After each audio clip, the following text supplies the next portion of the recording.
Chit fund को लेकर छत्तीसगढ़ में सियासी तकरार जारी है। पूर्व सीएम डॉक्टर रमन सिंह के वार पर सीएम भूपेश बघेल ने पलटवार किया।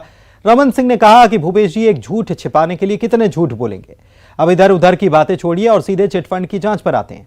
आप मुख्यमंत्री हैं, केंद्रीय वित्त मंत्री से ईडी से जांच के लिए समय मांगिए।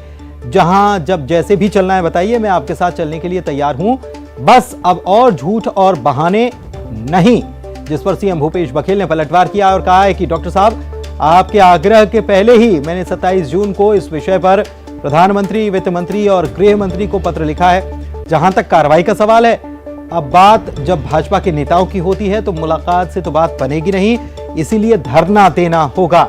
मैं एफआईआर की कॉपी निकलवा लेता हूं और आप जब कोरोना से स्वस्थ हो जाएं तो फिर दिल्ली चलते हैं। इसके साथ ही सीएम ने यह भी कहा है, लगे हाथ केंद्र के द्वारा बंद की गई जीएसटी क्षतिपूर्ति की राशि को बंद न कराने का भी उन्होंने अनुरोध करने की बात कही।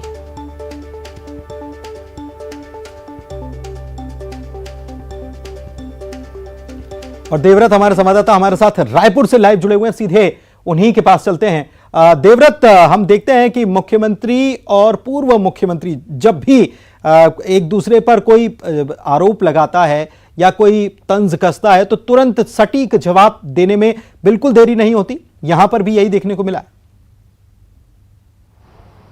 जी बिल्कुल, आप सही कह रहे हैं कि जवाब देने में कोई देरी नहीं होती और एक तरह से इसे ट्विटर वॉर की जगह सियासी वॉर या फिर पॉलिटिकल वॉर की तरह लेना चाहिए, क्योंकि एक तरह से एक ही पिच पर दोनों ही पार्टी के जो नेता हैं वो बैटिंग करते हुए दिखाई दे रहे हैं। और ये पिच है ईडी की। एक तरफ दिल्ली में सोनिया गांधी और राहुल गांधी से ईडी की पूछताछ हो रही है नेशनल हेराल्ड मामले में, और दूसरी तरफ प्रदेश में जो कांग्रेस की सरकार है लगातार ये आरोप लगा रही है कि इसके अलावा जो पनामा का मामला है, गुस्ता का मामला है, इसमें सीधे तौर पर रमन सिंह को घेरती हुई नजर आ रही है। आरोप ये भी लग रहे हैं कि रमन सिंह ने, पूर्व मुख्यमंत्री ने, कई जो चीट फंड कंपनी है उसमें ब्रांड एम्बेसडर के तौर पे काम किया है, और जब उन कंपनियों पर मनी लॉन्ड्रिंग के आरोप लगते हैं फिर पूर्व मुख्यमंत्री रमन सिंह से क्यों पूछताछ ना की जाए। तो इस तरह के जो आरोप हैं वो लगातार लग रहे हैं, चाहे वो दिल्ली में सोनिया गांधी और राहुल गांधी से जब पूछताछ हो रही हो तब बीजेपी की तरफ से यहां से आरोप लगाए जाते हैं, और जब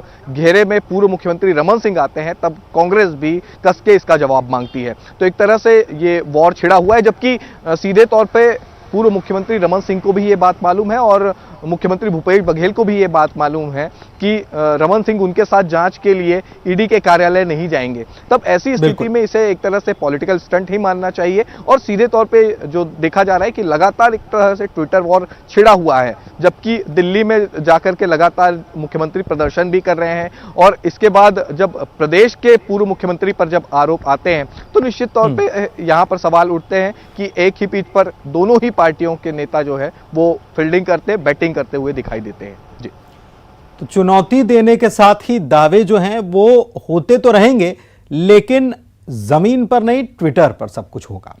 सोनिया गांधी से ईडी की पूछताछ के विरोध में रायपुर में छत्तीसगढ़ कांग्रेस ने शांति सत्याग्रह किया। गांधी मैदान में बापू प्रतिमा के पास आयोजित सत्याग्रह में सीएम भूपेश बघेल भी शामिल हुए और केंद्र सरकार पर निशाना भी साधा। आपको बता दें कि सोनिया गांधी से पूछताछ जो है 6 घंटे की पूछताछ चली है, वो आज खत्म हो गई है। कल फिर से ईडी ने पूछताछ के लिए बुलाया। के हिसाब मांगने के पहले अगर आपकी सरकार में शामिल हो गया दिन के 12 बजे सारा। तो सोनिया गांधी से ईडी की पूछताछ के विरोध में रायपुर में यूथ कांग्रेस के कार्यकर्ताओं ने ईडी दफ्तर का घेराव किया। दफ्तर के बाहर जमकर उन्होंने नारेबाजी की। ईडी दफ्तर पर बीजेपी ऑफिस का बोर्ड तक लगा दिया। कार्यकर्ताओं ने ईडी पर बीजेपी के लिए काम करने के आरोप भी लगाए।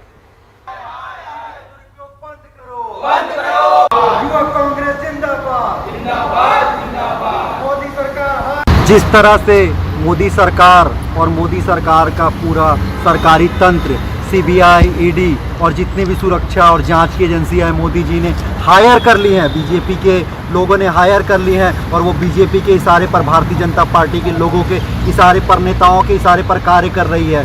वो सोच रहे हैं कि गांधी परिवार में सोनिया गांधी जी को, राहुल गांधी जी को ईडी और सीबीआई का डर दिखाकर दबा देंगे, वो लोगों को डरा देंगे। तो मैं बता देना चाहता हूँ मोदी सरकार के लोगों को और मोदी सरकार को कि गांधी परिवार ना कभी किसी से डरा है ना डरेगा। वो इस देश को अपने खून, पसीने और कुर्बानियां देते आए हैं और आने वाले दिनों में भी पूरे कांग्रेस पार्टी के लोग, पूरे युवा कांग्रेस के लोग चट्टान के जैसे उनके हर इस तुगलकी फरमान का, हर उनके इस महंगाई का, बेरोजगारी का पुरजोर विरोध करेंगे, आंदोलन करेंगे।